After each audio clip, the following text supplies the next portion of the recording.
జీహెచ్ఎంసీని 3 కార్పొరేషన్లుగా విభజించారు. జీహెచ్ఎంసీతో పాటు మల్కాజ్గిరి, సైబరాబాద్ కార్పొరేషన్లను ఏర్పాటు చేయడంతో పాటు 3 కార్పొరేషన్లకు కమిషనర్లను నియమిస్తూ ప్రభుత్వం ఉత్తర్వులు జారీ చేసింది.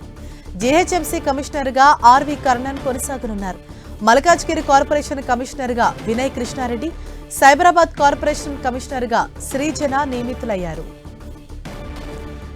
ఇదే విషయంపై మరింత సమాచారం మా ప్రతినిధి రాముడు మనకు అందిస్తారు. రాముడు, ఎట్టకేలకు ఒక ఉత్కంఠకు తెరపడిందని చెప్పుకోవచ్చు. జిహెచ్ఎంసీని 3 భాగాలుగా విభజిస్తూ ప్రభుత్వం నిర్ణయం చేసింది. ప్రత్యేకంగా జీవోను విడుదల చేసింది. ఈ ప్రాంతంలో మొత్తం కూడా జిహెచ్ఎంసీ యాక్ట్ అమలు అవుతుందనేది అధికారులు ప్రాథమికంగా చెప్తున్నారు. దీని నేపథ్యంలో కార్పొరేషన్లకు పాలక మండలి లేదు కాబట్టి ఆ పాలక మండలి అదేవిధంగా మేయర్, డిప్యూటీ మేయర్ స్థానంలో స్పెషల్ ఆఫీసర్ గా జయేష్ రంజన్ ను 3 కార్పొరేషన్లకు జయేష్ రంజన్ ను నియమించడం జరిగింది. ఈ రోజు నుంచి ఫుల్ ఫ్లెడ్జెడ్ గా పాలన సాగించనున్నారు. కొద్దిసేపటి క్రితమే 3 సీనియర్ ఐఏఎస్ అధికారులు తమ బాధ్యతలను స్వీకరించారు. జిహెచ్ఎంసీ కమిషనర్ గా ఆర్వి కర్ణన్, అదేవిధంగా మల్కాజ్గిరి కార్పొరేటర్ గా కృష్ణారెడ్డి, అదేవిధంగా సైబరాబాద్ కమిషనర్ గా సృజన, వీళ్ళందరూ కూడా బాధ్యతలు స్వీకరించడం జరిగింది. ప్రధానంగా చూస్తే మనం ఔటర్ రింగ్ రోడ్డు వరకు జిహెచ్ఎంసీని మొత్తం కూడా ప్రత్యేకంగా Telangana core urban region economy పద్ధతిలో దాన్ని డెవలప్ చేయాలని ప్రభుత్వం నిర్ణయించింది. అందుకోసం ఒకే కార్పొరేషన్ ను ఏర్పాటు చేస్తూ గతంలో నిర్ణయం తీసుకుంది. కానీ ఆ తర్వాత పాలనా సౌలభ్యం కోసం 3 కార్పొరేషన్లుగా మార్చినటువంటి పరిస్థితిని మనం చూడొచ్చు.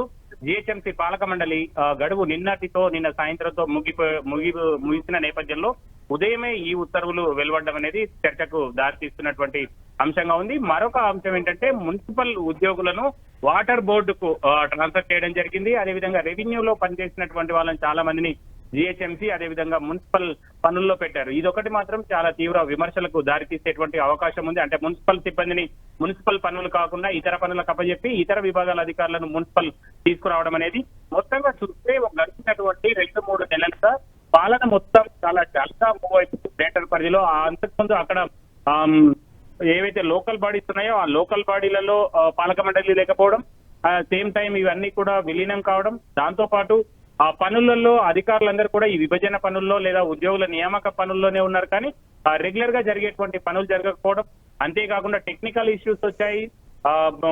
నిర్మాణాల అనుమతులకు సంబంధించి, అదేవిధంగా ఆస్తి పనులకు సంబంధించినటువంటి దాంట్లో బర్త్ అండ్ డెత్ సర్టిఫికెట్ల జారీలో టెక్నికల్ సమస్యలు ఇప్పటికీ కొనసాగుతున్నాయి.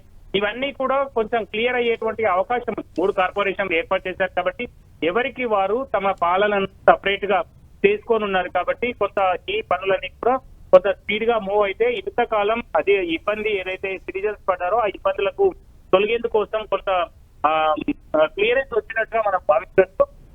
అయినప్పటికీ ఉద్యోగుల కొరత మాత్రం కార్పొరేషన్లలో ఉంది. ఇప్పటికే జిహెచ్ఎంసీ తరహాలో పాలన చేయాలని అనుకున్నప్పటికీ 3 కార్పొరేషన్లలో ఎంటమాలజీకి సంబంధించినటువంటి సిబ్బంది పొందలేరు. అదేవిధంగా బయోడైవర్సిటీ విభాగానికి పార్కుల నిర్వహణ అంశానికి క్లియర్ గా లేరు. ఇంజనీరింగ్ అధికారులు క్లియర్ గా లేరు. టౌన్ ప్లానింగ్ అధికారులు క్లియర్ గా లేరు. దాంట్లో సిబ్బంది కొరత అయితే కొంత వెంటాడేటువంటి పరిస్థితులు అయితే ఉన్నాయి. ఈ 3 కార్పొరేషన్ల పరిధిలో జిహెచ్ఎంసీలో కొంత ఎక్కువగా ఉన్నాయి. ఇటు సైబరాబాద్ లోను, అదేవిధంగా మల్కాజ్గిరి ప్రాంతంలో ఏదైతే రూరల్ ఏరియా ఇందులో కలిసిందో, అంటే గతంలో ఉండేటువంటి లోకల్ బాడీలు ఇందులో కలిసాయో ఆ ప్రాంతంలో మాత్రం కొంత ఇబ్బందులు వచ్చేటువంటి అవకాశం ఉంది. చాలా పెద్ద కార్పొరేషన్లుగా ఇటు సైబరాబాద్ కానీ మల్కాజ్గిరి కానీ ఉండేటువంటి అవకాశం ఉంది. జిహెచ్ఎంసీ పరిధిలో ఇటు శంషాబాద్ ను, రాజేంద్ర నగర్ ప్రాంతంలో కొన్ని గతంలో ఉండేటువంటి లోకల్ బాడీలను విలీనం చేశారు. మినహాయిస్తే మిగతా ప్రాంతం అంతా సికింద్రాబాద్ కానీ, ఖైరతాబాద్ కానీ, గోల్కొండ, చార్మినార్ ఈ 4 జోన్లు అయితే మాత్రం పాత జోన్లుగానే ఈ జిహెచ్ఎంసీలో విలీనమయ్యాయి. ఇటు మనం మల్కాజ్గిరికి చూస్తే ఎల్బీ నగర్, ఉప్పల్, అదేవిధంగా మేడ్చల్ ఈ మల్కాజ్గిరి ఈ ప్రాంతాలకు సంబంధించినటువంటి ప్రాంతాన్నంతా కూడా ఒక జోన్ గా క్రియేట్ చేశారు. ఇంకా సైబరాబాద్ చూస్తే షేర్లింగంపల్లి, కూకట్పల్లి, కుల్లాపూర్ ఈ రోడ్లన్నీ 3ంటిని కలిపి అక్కడ ప్రత్యేకంగా కార్పొరేషన్ ఏర్పాటు చేశారు. ఈ ప్రాంతాలు కొంత శివారు ప్రాంతాలుగా ఉన్నాయి.